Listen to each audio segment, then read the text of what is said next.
Good morning dear student. आज का मेरा टॉपिक है comparing quantity exercise 8.3 question number 12।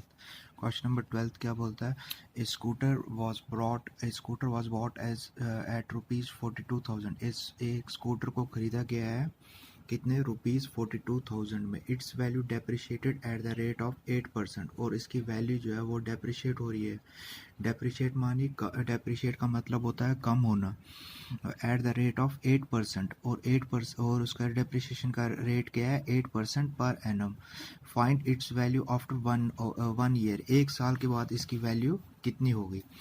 देखो, सबसे पहले मैं आपको बताता हूँ डेप्रिशिएट, DEPRECIATED। डेप्रिशिएटेड होता है कम होना। मान लो हम पहले लेते थे, हमारा जो क्वेश्चन होता था उसमें क्या होता था, जैसे हम 40,000 रुपीज़ कहीं पे किसी को देते हैं और उसका रेट ऑफ इंटरेस्ट होता था मान लो 8% पर ईयर। तो टाइम होता था एक साल, मान लो 1 ईयर।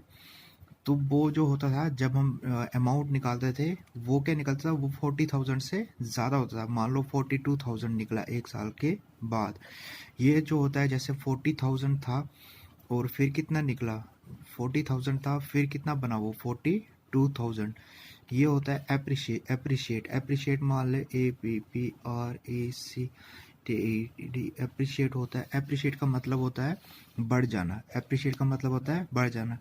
जैसे कोई भी ऑटोमोबाइल चीज़ हो, या कार हो, या स्कूटर हो, या स्कूटी हो, उनकी वैल्यू जो है वो दिन ब दिन क्या हो जाती है? कम होती जाती है। अगर वो आज 40,000 की है तो कल वो 39,000 की होगी।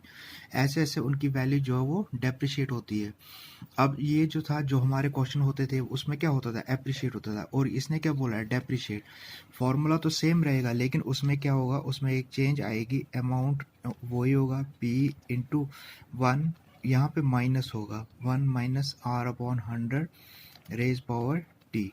माइनस क्यों होगा? क्योंकि इसने क्या बोला है? डेप्रिशिएट हो रही है। डेप्रिशिएट मान लो कम हो रही है। जो हमारा क्वेश्चन होता था पहले, उसमें क्या होता था? एप्रिशिएट होता, तभी हम बीच में क्या लगाते थे? साइन प्लस का। अब पी कितना है? 42,000 इंटू 1 - R कितना है? 8/100। टाइम कितना है? 1। अब हम इसको ऐसे करेंगे, इसके नीचे कुछ नहीं है तो क्या आएगा? 1। ये आएगा 42,000 इंटू एलसीएम क्या आएगा? 100।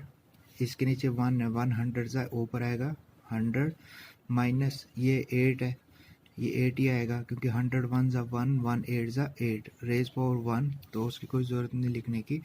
ये आएगा 42,000 इंटू 100 में से 8 निकाले, कितना बचा? 92/100। 2 ज़ीरो और 2 ज़ीरो कैंसिल हो गए। अब हमें करना क्या है? अब हमें इन अमाउंट निकालना है और हम उसको क्या करेंगे? इसको सिंप्लीफाई करेंगे किससे? By the use of calculator. तो अमाउंट कितना निकलेगा? वो निकलेगा 38,640। यानी इसकी वैल्यू क्या थी पहले? 42,000, और एक साल के बाद कितनी वैल्यू रही उसके स्कूटर की? 38,640। यानी वैल्यू क्या हो रही है? डेप्रिशिएट मान लो कम हो रही है। पहले 42,000 थी, अब कितनी है? 38,640। यही होता है फ़र्क डेप्रिशिएट और किस में? एप्रिशिएट में। एप्रिशिएट में वैल्यू बढ़ती है, चाहे कोई भी पैसा कहीं पे भी लगाया हो उसकी वैल्यू क्या होती थी? बढ़ती थी। इसमें क्या हो रही है? डेप्रिशिएट। डेप्रिशिएट क्या होता है? कम होना। Thank you and have a nice day.